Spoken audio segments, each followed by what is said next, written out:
é uma grande responsabilidade, né? Sempre quando a gente é convidado para expor, comentar alguma página, principalmente no reinício de um trabalho, né? Então, espero conseguir passar um pouquinho das nossas considerações e eu estou um pouquinho resfriado, mas já estou bem melhor, com certeza. A equipe espiritual da família Joana, né, está nos imantando a todos, e é uma família que nós aprendemos a amar em função do trabalho magnífico que vocês fazem. Nós vamos iniciar aqui. Eu não tenho o livro, então nós fizemos aqui dentro da Bíblia do Caminho, né? A gente fala Testamento Xaveriano, né? É um site que a gente consegue baixar muitos livros do Chico. E talvez, eu não sei se está na íntegra, mas dentro daquilo que nós conseguimos aqui, nós fizemos a nossa reflexão. Ouvirás de certo, salva-te a ti mesmo e desce da cruz. Marcos 15:30. Se te encontras realmente empenhado na execução do bem, ouvirás, de certo, as provocações do mal em todos os instantes de testemunho. Se em verdade vives à procura do Cristo, por que choras sob o fardo das provações? De que te serve a fé para o caminho de tanta dor? Se és médium com tarefa na caridade, onde estão os espíritos protetores que te não aliviam as amarguras? Se guardas confiança em Jesus, mostra-te livre dos obstáculos. Se louvas o Espiritismo como doutrina de luz, por que te demoras na sombra das aflições? Registrarás interrogações como essas a cada passo. Registrarás interrogações como essas a cada passo. Precisamos ter muito isso em mente aqui. Bem em negrito. É necessário te reveles à altura do conhecimento superior com que a bondade divina te favorece, demonstrando que os princípios sublimes de tua fé não se movimentam na direção do conforto imediatista da carne, mas sim no rumo do burilamento espiritual pelos tempos afora. Ensinarás com teu exemplo que o Evangelho não é oficina de vantagens na experiência material, mas sim templo de trabalho redentor para que venhamos a consertar nós mesmos diante da vida eterna. Farás da mediunidade instrumentos para a lavoura do bem. Ainda mesmo te custe imensuráveis sacrifícios, ajudando aos outros sem cogitar de auxílio a ti mesmo, como quem sabe que a lei do amor é o sustentáculo do universo, providenciando socorro natural a quem se consagra ao socorro dos semelhantes. Converterás o espiritismo na tua senda em força educativa da alma, sem exigir que o mundo se te afeiçoe às conveniências. Buscarás a luz onde a luz se encontre. Desculparás toda ofensa, elegerás na fraternidade a tua bandeira, conjugarás o verbo servir onde estiveres. Começarás o trabalho de redenção de ti mesmo. Orarás por quem te fira ou calunie. Amarás os próprios adversários. Ajudarás sem exigência. Contudo, para o exercício de semelhante apostolado, não passará sobre a terra sem o assédio da incompreensão e do escárnio, porque o próprio Cristo foi por eles visado, através daqueles que, em lhe rodeando o madeiro de sacrifício, lhe gritavam, zombeteiros irônicos: salva-te a ti mesmo e desce da cruz. Emmanuel, pelas mãos abençoadas do querido Chico Xavier. E está aqui em Marcos: salva-te a ti mesmo e desce da cruz. É uma página bastante forte, não é?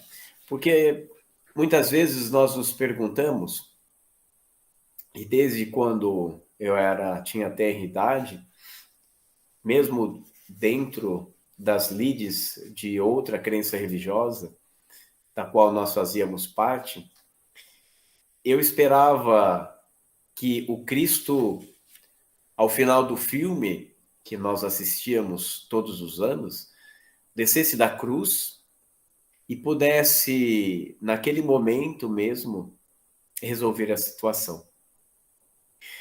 E às vezes a gente se pergunta por que Jesus não desceu da cruz? E ele podia descer da cruz.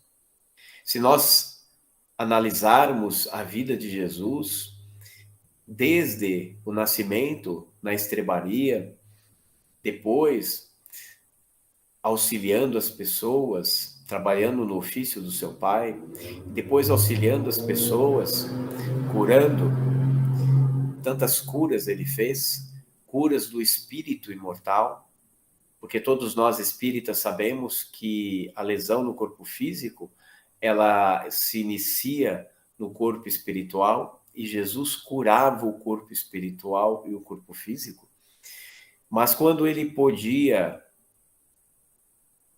se livrar de algumas situações, ele se deixou entregar. Por quê? Qual foi a mensagem que Cristo veio nos trazer?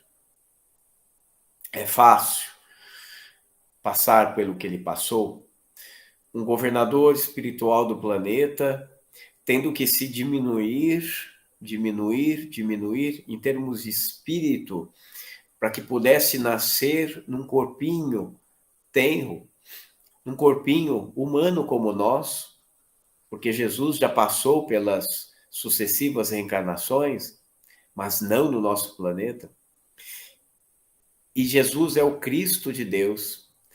E o sacrifício dele, portanto, ele se inicia a sua cruz no momento em que ele se diminui, precisa nascer num corpo, num corpinho, né? Ele se apequena para poder nos ensinar o verdadeiro amor, para nos ensinar a força da resignação, a força da coragem, nos ensinar que a morte não existe porque sempre há a ressurreição, sem nos adentrarmos muito com relação ao que aconteceu ao corpo de Jesus, que isso poderia ser tema para outro momento, mas Jesus estava translúcido depois, para mostrar que, apesar da cruz e das dificuldades da vida, morre-se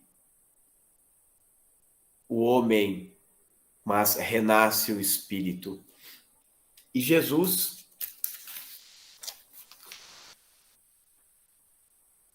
comprovou em toda a trajetória dele essa importância da resignação. E retornando para a página, ouvirás de certo, aqui inicia: se te encontras realmente empenhado na execução do bem, ouvirás de certo as provocações do mal em todos os instantes de testemunho. Isso acontece com vocês?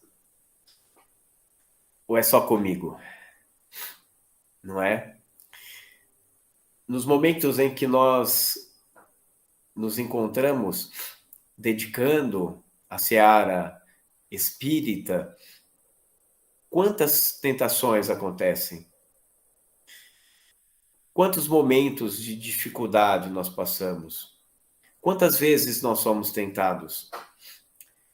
Quando algumas vozes não conseguem ecoar na nossa cabeça, muitas vezes elas chegam através de outras pessoas. No livro dos Espíritos, Kardec pergunta ao Espírito de Verdade para saber qual seria o grau de influência da espiritualidade para conosco, e o Espírito de Verdade responde mais do que supõe, não raras vezes são eles, os espíritos, quem vos dirigem. Portanto, precisamos estar atentos, nós mesmos, para sabermos quais são as forças que têm nos comandado. Basta analisarmos os sentimentos que são provocados. É do egoísmo ou é da simplicidade? É da guerra ou é da paz? Porque muitas vezes nós justificamos os nossos pontos de vista, as nossas ideologias, querendo muitas vezes fulminar os nossos, aqueles a quem chamamos adversários, e na realidade não passa do nosso ego falando. Nós precisamos aprender a respeitar. Assim como queremos que as demais pessoas nos respeitem. Mas como é difícil. Se és médium, com tarefa na caridade, onde estão os espíritos protetores que te não aliviam as amarguras? Se guardas confiança em Jesus, mostra-te livre dos obstáculos.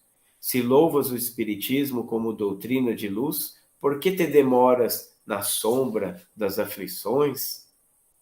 E aqui fala, registrarás interrogações como essas a cada passo. É que muitas vezes nós queremos ser perfeitos agora e nós nos esquecemos que somos seres duais, não é? Nós somos seres luz e sombra. Nós temos os dois lados. Isso faz parte da nossa humanidade. Nós precisamos aceitar também a nossa sombra para que a luz possa se manifestar. Se nós não aceitarmos a sombra que há em nós, nós vamos ter dificuldade de encarar a nossa luz que temos também. Se Paulo de Tarso, naquela época em que ele se converteu ao espiritismo, se converteu ao cristianismo, se Paulo de Tarso houvesse, naquele momento, acreditado que não tivesse possibilidade dele se redimir através do trabalho cristão, ele poderia ter desistido da vida como Judas. Judas também não queria entregar o Cristo. Judas tinha um outro pensamento a respeito, mas ele se sentiu tão culpado depois que ele não aguentou o peso da culpa, não é? Mas depois se tornou um espírito redimido também. Então, esses pensamentos, muitas vezes, eles nos odeiam, porque nós queremos ser perfeitos agora. Mas precisamos compreender que os anjos, eles não são espíritos de cristal. Os anjos são espíritos de diamante. Eles já passaram por tudo aquilo que nós já passamos. E eles conseguiram vencer. E eles estão mais fortes em função do sofrimento, das dificuldades, do estudo, do trabalho no bem. E todos nós aqui podemos nos candidatar a anjos. Nós vamos, depois no final da live, o Diego vai deixar vai ter uma lista. Todos aqueles que quiserem se tornar anjos poderão deixar o seu testemunho e a sua assinatura. Agora pode ser assinatura digital, né, Diego? Então é possível cada um se cadastrar, mas eu digo a vocês, nós precisamos também relembrar o que Cristo disse. Podeis beber o cálice que eu vou beber? Naquele momento em que a mãe dos filhos do trovão, né, de João e Tiago, quando pedem ao Cristo, Senhor, permita que meus filhos fiquem ao lado do Senhor no paraíso, um à sua esquerda, outro à sua direita. Quer dizer, coisa de mãe, né? Mãe é assim, né? Mãe quer o melhor para os seus filhos. Os demais discípulos acharam um absurdo aquilo, né? Pedro, imagina, né? O patriarca já ficou ciscando, né? Naquele momento lá. E aí Jesus falou, eles estão preparados, mais ou menos assim, para beber o cálice que eu vou beber? Aí disseram que sim. E aí Jesus falou, bom, então só cabe somente ao Pai assim o determinar, né? E mesmo Jesus se colocando como esse filho, né? É o governador, esse espírito crístico, mas que não é Deus, não é? É o nosso irmão maior. Na página Emmanuel, continuando, Emmanuel diz: é necessário te reveles à altura do conhecimento superior com que a bondade divina te favorece, demonstrando que os princípios sublimes de tua fé não se movimentam em direção do conforto imediatista da carne, mas sim no rumo do burilamento espiritual pelos tempos afora. E por que Emmanuel fala isso? Porque Jesus, ele não olha para o Tiago de hoje. Ele não olha para o Fábio de hoje e para ninguém. Jesus olha o espírito imortal, aquele que o Tiago e o Fábio um dia vão se tornar, o espírito puro que um dia vai chegar. E Jesus, ele olha cada um de nós. E dentro das programações encarnatórias que todos nós fazemos, muitas vezes a dor e o sofrimento, ou mesmo as dificuldades, ou ainda as oportunidades do trabalho no bem, do trabalho fraterno, são oportunidades para que o espírito possa alçar voos muito maiores, muito maiores. Todas as vezes que nós percebemos um espírito que vem reencarnar através pelo que os livros vêm nos trazer, é feito um planejamento.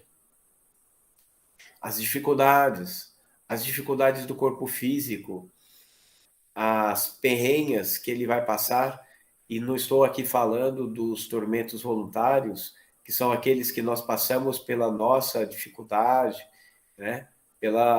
Enfim, né? Tanto pelo desrespeito com o corpo físico, não é? Quantas doenças nós não precisaríamos passar e passamos, não é? Quanto do corpo espiritual, não é? Uma irritação em algum momento, o que isso pode nos trazer, não é? Será que o nosso fígado vai responder, né? E de que forma, não é? Então, existem dificuldades que são tormentos voluntários. Faz parte das nossas dificuldades ainda. Mas existem aquelas provações que não são, vou dizer impostas, mas que haviam sido escolhidas por nós, e expiações que são impostas, não é? Para que a gente possa se redimir conosco mesmos, não é? Ensinarás com o teu exemplo que o evangelho não é oficina de vantagens. Porque muitas vezes nós queremos, né? Meio que barganhar com Deus, não é? Nem que seja de uma forma subliminar.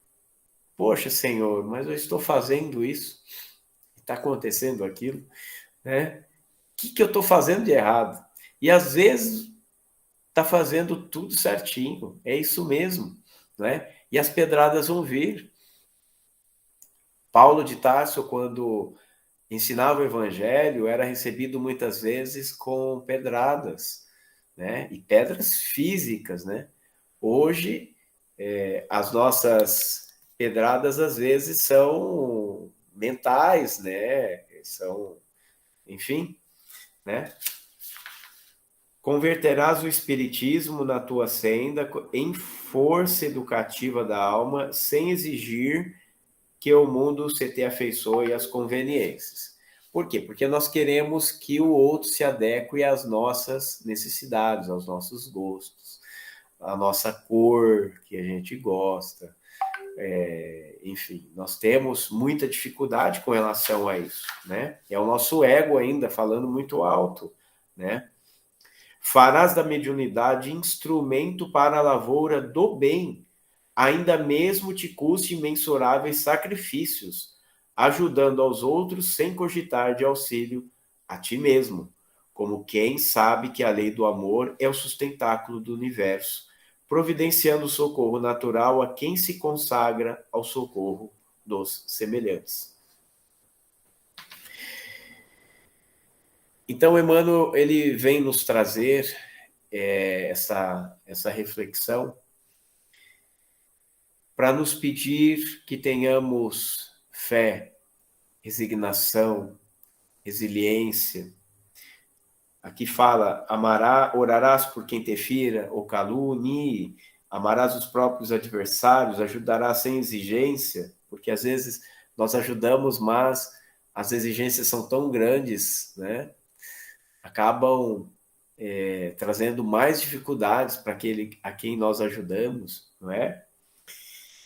Contudo, para o exercício de semelhante apostolado, não passará sobre a terra sem o assédio da incompreensão e do escárnio, porque o próprio Cristo foi por eles visado, através daqueles que, lhe rodeando o madeiro de sacrifício, lhe gritavam zombeteiros irônicos: salva-te a ti mesmo e desce da cruz. E mal sabiam eles que Cristo iria descer da cruz, para trazer uma vitória muito maior do que a vitória do corpo físico. É a morte, entre aspas, do homem velho para o renascimento do homem novo. Porque a partir de então, não era apenas o Jesus, como se isso não fosse pouca coisa, não é? Não era apenas o Jesus, mas era o Cristo cósmico que estava lá, não é? Era o Cristo cósmico. Então, Jesus, o Cristo cósmico, ele se salvou, né? Salva-te a ti mesmo. E todos nós, será que nós estamos, voltando àquilo que eu comentei, estamos dispostos a colocar o nosso nome na lista do Diego, né? Será que nós estamos, neste momento, nós estamos certos disso? Se todos nós aqui nos encontramos, né, é porque nós estamos certos. Então, vamos refletir sobre a página, a mensagem que Emmanuel tem para cada um de nós, para que a gente possa refletir no nosso dia a dia, dentro dos nossos lares, com o cunhado difícil, a sogra difícil, às vezes nós que somos os difíceis para o sogro e para a sogra, para aquele colega, às vezes, de profissão um pouco mais complicado, e às vezes nós somos esse colega complicado. Então, no dia a dia, dentro da casa espírita, né, porque Jesus nos oportuniza esse trabalho, né, de pessoas com dificuldades e também potencialidades para um projeto em comum. Não é à toa que todos vocês se encontram na família Joana, é porque vocês têm um trabalho muito lindo que está sendo feito e às vezes outros trabalhos a serem feitos também.